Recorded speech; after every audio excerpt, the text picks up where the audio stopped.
Thank you. Thank you, Madam Toastmaster, fellow Toastmasters, and most welcome guests.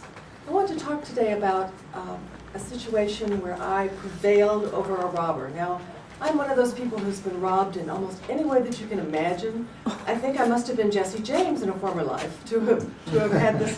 You know, I've had my house robbed, I've had my car broken into, I've been robbed at knife point, I've been pickpocketed in 2 or 3 different continents. Just lucky, I guess. But this time, I foiled the robber. I was getting off a bus in Houston, Texas, and I saw this young man who was leaning against the wall, look at me and jump off the wall and start walking in front of me. And I thought, well, that was kind of an odd reaction.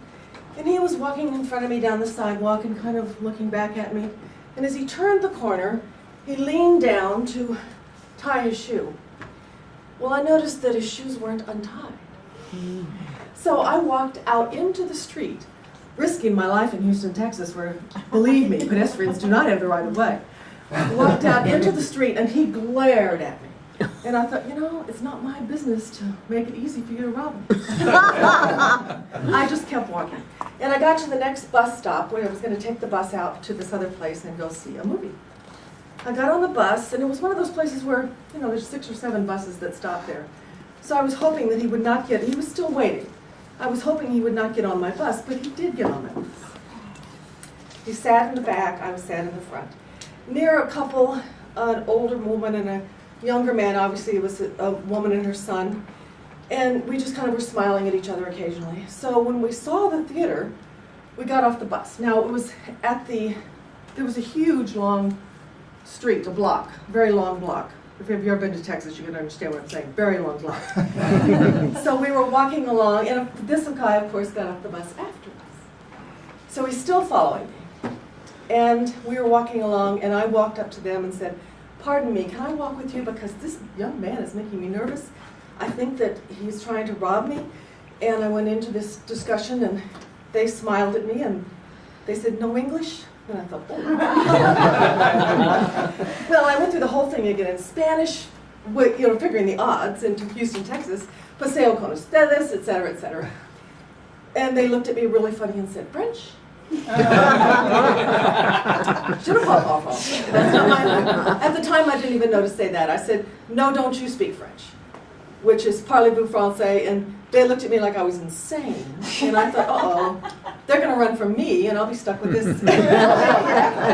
So I just smiled at them a lot, and we walked along. We were just really quietly and smiling at them.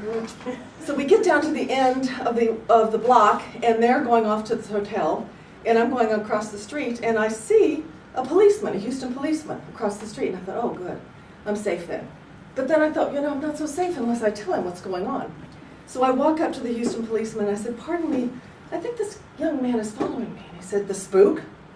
Now, I'm very much against racial epithets, but I thought it wasn't the time to mention that to this Houston policeman whose help I needed desperately. And I said, "Yeah."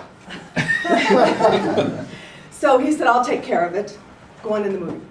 So I walk into the movie, and it was one of those theaters where you know, there's 5 or 6 cashiers, and you know, you've got 10 or 12 different movies to go to. And so I wait in line for a while, and I come up to the line, and who's standing next to me but this guy? So I just stand there and look at him. And the woman waiting on me is kind of going, "Well, what movie do you want to see? What movie do you?" And she's yelling at me louder and louder. And I'm just waiting for him, and he changes his mind about 5 times, but finally he picks a movie that's not my movie, and he goes into the theater. And I say, "I want a ticket for Barry Lyndon," and she's like, "At last." Well, I don't know if you know or if you remember the movie. It was a very long time ago. Barry Lyndon was a long, long movie. It went on for hours. So by the time I get into the theater and sit down, I remember that I have mace in my purse. So I get the mace out, and I'm sitting there, because I don't know where this guy's gone, if he notices that I've gone into Barry Lyndon.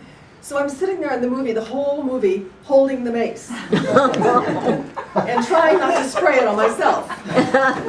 Which is what you hope to do when you have mace, or hope to not do when you have mace. Because it'd be a painful experience. And it was a long enough movie that people got up and went to the bathroom and came back. And this young woman came back, and she sat down. And at that one point, she looked at the people next to her to say something, and she was like, oh my gosh. She realized that she didn't know them, and she had sat in the wrong aisle. And I thought, she's lucky she didn't sit next to me. I would have maced her. And I've been so nervous by this time, sitting there thinking this guy's going to come into the theater at any moment. But he never came back. I never saw him again. When the movie ended, I took a taxi back to my hotel. And I did foil the robbery that night. Thank you so much.